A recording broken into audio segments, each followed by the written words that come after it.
Presiden Prabowo Subianto dan Presiden ke-7 RI Joko Widodo atau Jokowi tampak berbincang hangat di sela-sela acara pernikahan Sekretaris Pribadi Kepala Negara, Agung Surahman, di Gedung Sasono Utomo, Taman Mini Indonesia Indah, TMI, Jakarta Timur, Minggu, 18 Januari 2026. Momen tersebut terjadi usai Prabowo dan Jokowi menandatangani kolom saksi pernikahan dalam buku nikah Agung dengan istrinya, Aulia Mahardiana Warsitoarti. Setelah itu, keduanya terlihat duduk bersebelahan di bangku yang telah disediakan. Dalam sebuah foto yang diterima Kompas.com, Jokowi tampak duduk berdampingan di barisan kursi tamu undangan. Keduanya mengenakan setelan jas formal dengan peci hitam, selaras dengan suasana acara pernikahan yang hikmat.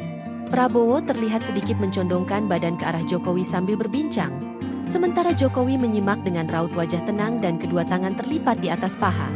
Di sekeliling mereka, tampak sejumlah pejabat negara dan tamu undangan lain mengenakan busana resmi, dengan dekorasi bunga bernuansa putih dan hijau yang memperkuat suasana elegan di dalam Gedung Sasono Utomo. Diketahui Agung Surahman sudah menjadi aspri Prabowo sejak 2020. Agung terpilih menjadi aspri Prabowo lewat Rapat Nasional Partai Gerindra. Kala itu, Prabowo menanyakan kepada hadirin apakah Agung layak menjadi aspri. Setelah dijawab iya oleh seluruh yang hadir, Agung pun terpilih menjadi aspri Prabowo. Agung masuk sebagai anggota Gerindra melalui pelatihan kader selama 3 bulan.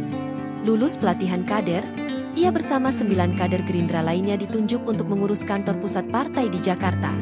Sebelum menjadi aspri Prabowo, Agung pernah bekerja sebagai pegawai bank di daerah Sumatera. Ia juga pernah bekerja sebagai admin perusahaan hingga wirausahawan. Sosok Agung sempat viral pada April 2024 lalu.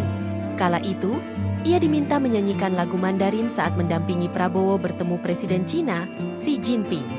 Download Tribun X sekarang, menghadirkan lokal menjadi Indonesia.